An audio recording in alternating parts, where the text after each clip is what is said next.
أعوذ بالله من الشيطان الرجيم. بسم الله الرحمن الرحيم. الحمد لله رب العالمين، والصلاة والسلام على رسول الله نبينا محمد وعلى آله وأصحابه أجمعين.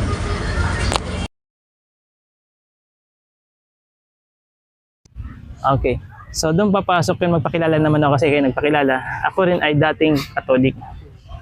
I'm a Catholic. Ako ay nag-embrace sa Islam 35 years old. I'm a 15 years Muslim na ngayon. So ngayon, ito naman yung turo sa Islam. No, i-share ko lang din kasi bakit pare-paras tayong mga Christian tapos kayo nag-born again, ako naman ay nag-Islam. So sa turo ng Islam, kasi nakuha ko na yung, yung turo sa inyo, di ba? Ang turo pala, yung relationship nyo sa kay Jesus, yun na po yung turo doon na kayo, dati yun na relihiyon natin. Yun ang paniniwala natin. So, ang akin naman sa Islam na i-share sa inyo, bakit ako nag-Muslim at bakit maraming mga Kristiyano nag-Muslim? Dahil sa nalaman nila ito sa Islam, na-share ko lang. Ang turo, wala naman yung pinanganak na Christian talaga. Ang meron naging Christian at tayo yun. Sa anong paraan? Bininyagan. Siyempre susunod tayo sa ating nakagisnan, sa ating magulang. Kasi ganoon din ang nangyari sa magulang natin. So, kayo naman, nung bininyagan na sa Kristiyano, Katoliko, ay nag-convert. Dahil nakita nyo, ito ang aral pala sa Christian na tayo po ay may relasyon na kay Jesus. Kaya para maging tama ang relasyon natin kay Jesus, ay pinabinyagan tayo as a Christian. Kaya tayo firstborn. Yung ating samahan, di ba? Okay. Ang sa Islam, ang tinuturo, yung fitra natin, yung nature talaga na merong isang lamang relihiyon na likas sa ating pagkatao. Sabi ng Prophet Muhammad sallallahu alaihi wasallam, i-share ko ito sa inyo. Lahat ng bata ay isinilang sa kalagayan ng fitra. Yung fitra, Arabic siya, ang kahulugan nun ay ipinanganak sa likas na siya isang Muslim. Kaya siya naging Kristiyano o Hudyo o anong paniniwala dahil sa kanyang nakagisnan o di kaya siya ay bininyagan. Kullu ma'ulud yuladu alal fitra sa original na salita. Sabi ng Prophet Muhammad. So ngayon, malinaw, sa aral ng Islam, lahat tayo isinilang na Muslim. Kaya, lahat ng any denomination ng Christian, kapag niyakap niya ang Islam, natawag siyang, direct tawagin siyang Muslim. So, pinanganak kasi ng Muslim. So, bakit ba tayo naging Kristiyano? In history sa ating bayan, ang tunay na Kristiyano ang mga Kastila. Sila ang nagpaliganap, kauna-unang Kristyanismo yung Roman Catholic. Paglipas ng panahon, ang Roman Catholic, nag-increase, ibig sabihin dumami. May mga pangalan na iba-ibang mga relihiyon. Kasama na itong sa inyo natin yan. Okay? So, anong directly bakit kami nag-Muslim yung mga tao? Kasi ang turo sa Kristyanismo si Jesus ay is Diyos, anak ng Diyos, tama? Bakit tayo tao nilikha ng Diyos? Tao tayo, nilikha tayo ng Diyos. Bakit kaya tayo nilikha ng Diyos? Anong dahilan? Any idea? Wala naman yung sagot. Sa akin po siguro, siguro naman po yung lahat naman po ng action ni God lagi po may purpose. Tapos siguro po ang purpose niya po para po gawin tayo is to worship Him, to follow Him. Purpose. To worship, to follow Him. Bakit mo nasabi yan? Galing ba sa puso yan? Kasi po siguro galing na rin po sa mga experience ko rin po. Masya Allah. Masya Allah. Brad, alam niyo tama yung sagot niya. Purpose, to worship, to follow God. Kaya tayo umiral sa mundo. Mostly, ang daming dun eh. Kung familiar kayo, yung mga intelihente, mga estudyante doon bata na nare-recruit nila ng PA dyan sa PUP. Polytechnic University. Pero sila, hindi nila nasasagot yung tanong ko. Ang sabi nila, may purpose kasi para pangalaga ng kalikasan. Ang purpose to serve God. To serve. Parang hindi siya eksakto yung Pero yung sinabi nito to worship and then to follow, yun yung to worship yung tama eh. Kaya tayo umiral sa mundo. Di ba? Hindi magmahal, mag-asawa, mga secondary na lang yun. No? Kaya pangalagaan ang pamilya. Anong batayan yun sa aming mga Muslim? Sinabi ng Diyos na si Allah Subhanahu wa Ta'ala, pakinggan ninyo ha. Share ko na kasi nagkapares kami ng opinion eh. Ng sagot na kanya opinion, tumama. Sabi ng Diyos, wa ma khalaqtul jinna wal insa illa liya'budun. Ang ibig sabihin nun, sa araw ng Islam to ha, kasi Muslim po ako. Hindi ko nilikha ang mga engkanto at ang mga tao para sambahin siya. Yung Diyos na naglikha sa atin. Kaya yun palang dahilan bakit tayo tao nandito. Hindi magpakayaman, hindi magpakaligaya, hindi. Para sambahin siya. Yan ang dahilan bakit. Masya Allah. So, ngayon, bakit maraming religion kaya? So dahil, Brad, bigyan kita ng sa iyo na talibdiran. Bakit maraming religion, kapatid? Any, opinion? Di ba maraming, ano religion, Brad? Ano religion? Ano po? Christian. Christian? Ano yung born again o? Yes po. Born again Christian, di ba? Say, ikaw, Brad? Katolik ka? Ba't parang hindi mo alam? Ikaw, estudyante? Born again Christian. Pares kayo? Nagkikita kayo sa simbandi? Magkaiba lang. Ikaw, Brad? Ano pangalan? Sino pangalan mo? Aldrin po. Aldrin. Anong religion? Catholic po, pero ngayon po, nag-umpisa na po sa journey po ng Christian. Sa Christian? Actually po, nagsiserve po. Okay, maganda. Okay lang tayo mag-share knowledge. Okay lang? Ano ba yung... Okay. Ikaw, Brad, anong religion mo? Christian po, serve ngayon. Nagsiserve ngayon? Okay. Good. Bali ikaw ang parang leader nila sa Christian. Sino pangalan mo? Sean po. Sean. Ilan taon ka na? 23 po. Thank you. Ikaw, Brad? Same. So, kayo pala ay mga Christian. Born again Christian. Okay. Pasensya na kung nakapag-share ako ng mga kitab tsaka nag-ano ko. Ano kayo, converted? Hindi. Nanay, tatay, Christian. Akin po, hindi po. Paano ang history mo? Ano po ako, firstborn Christian. Ano po kami kasi, broken family po. Then na-invite lang. Firstborn Christian, yung ang pangalan ng fellowship niyo na, ba? Hindi, ako po, sa pagtungtong ko po sa Christian. Christian na. Ako po yung una po sa akin. Okay. So, nanay, tatay, Catholic. Hindi ko po sure. Yung mama ko po, Catholic po. So, yung tatay, hindi mo sure. Okay. So, ganun din kayo. Kasi, kayo, Christian kayo, na firstborn Christian. So, yun yung inano nyo, religion din pala kayo, mashallah. So, convert kayo. Hindi kayo convert? Hindi kayo bininyagan? Paano ka naging... Sa binyag po talaga.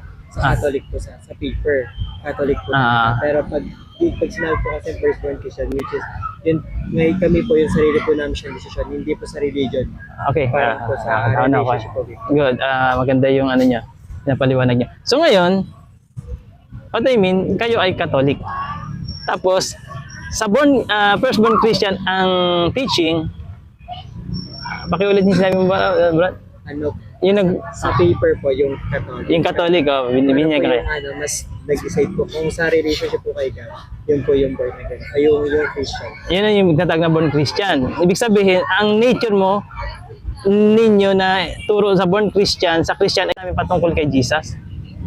Kung ano nakalagay sa Biblia din, pinaniniwala namin, siya ay sugo propeta. Di ba nakalagay?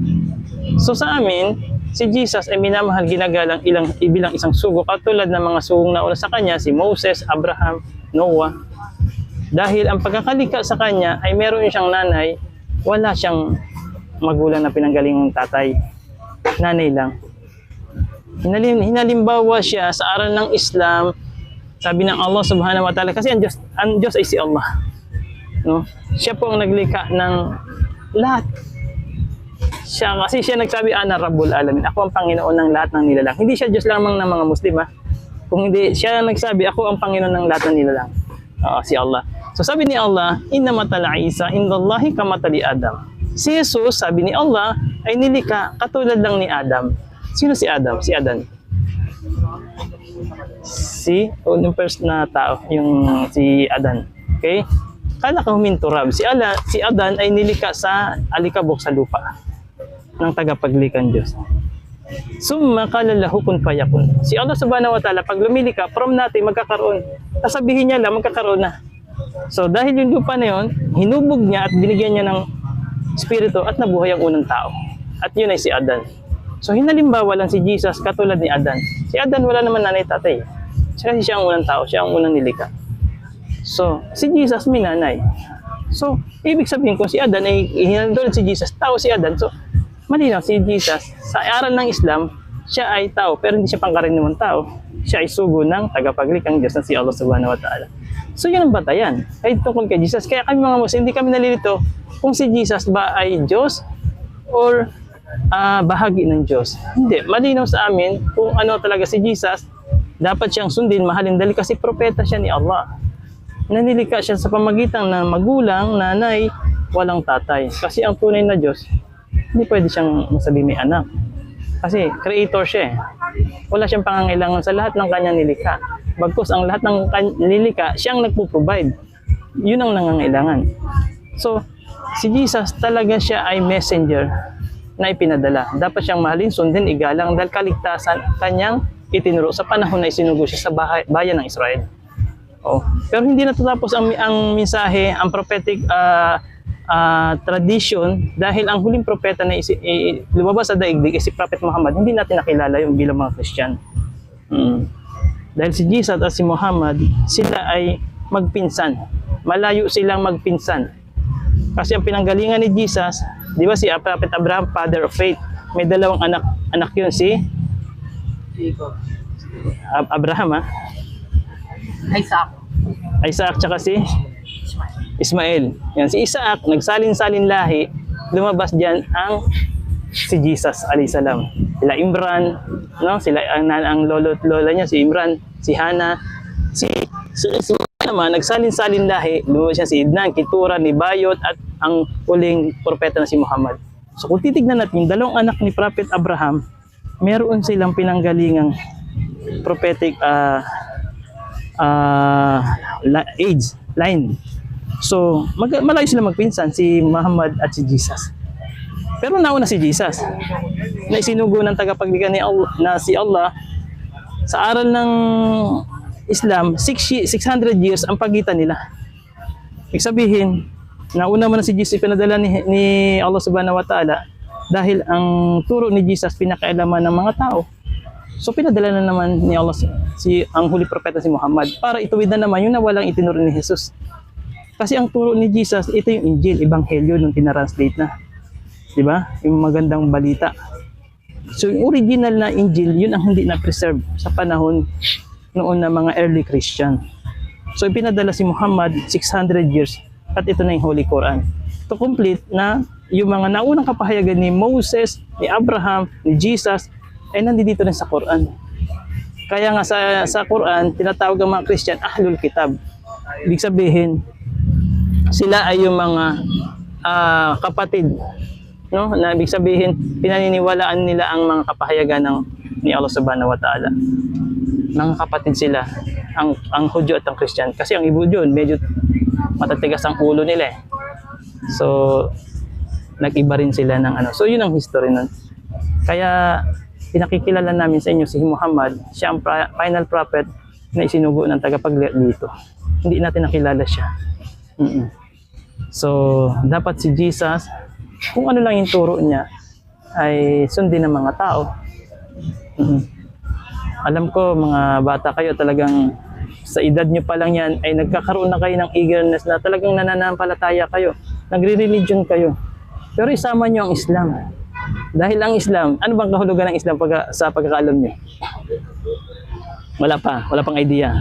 Islam, Arabic word, na sa Tagalog ay pagsuko sa Diyos. Sa English, surrender to God. Iyan ang kahulugan niya. So, masasabi ko ang Islam, itong relihiyon ng lahat ng tao na ipinagpalit niya kung ano yung relihiyon mo ngayon. Kasi bakit? Ang lahat ng tao nagdadasal sa Diyos, di ba?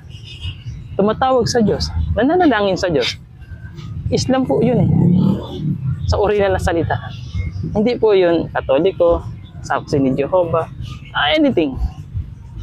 Islam ang direct ng kahulugan eh. Kasi nagdadasal ka sa Diyos, sumusuko sa iyo. Ang naging problema lang, sino yung Diyos na tinatawag mo? Di ba? Nasisundan mo, Brad? Oo. Ayun, alam niyo yun ng Islam. Yan ang ibig sabihin ng Islam. Kasi hindi na-inform ang Islam eh. Hindi na ipapaliwanag sa tao. Katulad na ang born again, anong kahulugan ng born again? Siyempre may paliwanag din ang mga nagpapaliwanag na ano yan. Ano ibig sabihin ng born again? Sabi niyo nga, hindi naman yung ipinanganak na muli. Diba? Ang sige, gusto ko marinig sa inyo, born again. Ano po? Hindi ka po pinanganak physically ulit. Na, okay. Bininyagan ka po ulit spiritually. Binidya ka na yan. So parang na-invalid yung unang binyag mo nung Katoliko ka. Ayun po kasi, ang baptism po kasi, hindi naman po siya ginagawa sa isang bata. Kasi po, syempre may kailangan po doon ng decision eh. Kapag bata ka po kasi, hindi ka naman po hindi ka po talaga makapag-decide. Tama. Oo, kasi wala kang kakayanan. Susunod ka talaga. Oo. So po, unlike po kapag genuine po yung mga ano po yun po sa Malis. sa ito po yung sa amin, kapag bininjag ko, hindi po siya, actually po hindi po kami religion. Yan. Ano lang po, patunay lang po yun na si Jesus po talaga yung sinusunod. Christian po kasi hindi po siya religion. Hindi naman po religion po yung pinapromote. Kaya po tinawag din po na Christian. Ano po siya? As follower of Christ, not religion po. Di ba, yung mga Americans, di naman po natin sila natatawag namin. Ayun po, yung mga tao po sa Amerika, na taga-American. Tawag po natin Americans kasi American sila. So, ganun din po sa amin. As follower of Christ, doon po nagmula yung word po na Christian. So, yun ang tinatawag na word na Christian. So, ibig sabihin, yung born again, ang kahulugan, yung definition na pinapaliwanag, wala talaga yung kahulugan ng yung talagang born again. Kasi kung ililiteral mo siya, ipinanganak na muli, di ba? So ngayon, dahil ang gusto natin, maunawa ng tao, wala naman literal na ipinanganak muli kasi isang beses ka nang ipapanganak, di ba? So hindi katulad ng Islam, mabilis na sinasabi, ang kahulugan ng Islam ay surrender to God. Okay, pagsuko sa Diyos. Ang problema lang, sino yung Diyos na yun? Katulad din ang Roman Catholic. Anong kahulugan ng Roman Catholic? Di ba? Maraming Roman Catholic na nagsasabi, pero hindi alam ang kahulugan ng Roman Catholic. Pero lahat naman yan tinatawag na Christian. Ano ibig sabihin ng Christian? Sinabi na nga ni Brad, followers of Jesus Christ. Di ba yun ang kahulugan ng Christian? And loving of Jesus Christ. Di ba? Yan ang kahulugan ng Christian. Kaya nga sa Christian, maraming denomination, iba-iba, di ba? Pero nagkakasundo sila na kami ay nagmamahal, tumusunod kay Jesus. So ngayon, isa pa yan, hindi naman sa ipaalala ko lang ito. Kung sinasabi natin followers of Jesus Christ, mas na kami Muslim, talaga natawagin Christian. Pero ay mga Muslim, hindi kami Christian. Ibig sabihin, kasi sumusunod kami kay Jesus. Lahat ng itinuro ni Jesus, ayon sa nababasa bigla, nasusunod namin. Paano siya magdasal?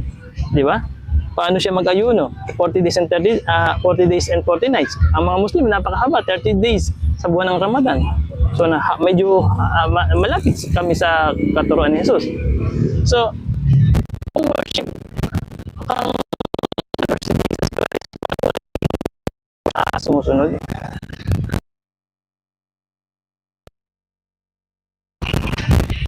Yung sumusunod tayo sa sumunod na lang. Doon yun sa talagang naglikha sa ating lahat. Kaya, okay, tama yung Christian na tumunod tayo kay Jesus, yun ang kahulugan. Pero, anong ginagawa ng Christian? Kasing tabi lang, di ba? Siya nga ang Diyos, in-worship. Isa pa rin yung problema ng mga nagpapaliwanag sa Christian. Hindi, parang naiiwan sa yung followers tayo ni Jesus Christ. Huwag kayo ibang followers sa worshiper. Sumasamba. So, hindi lang yung debate share lang ito. Kasi, syempre, hindi nyo pa naman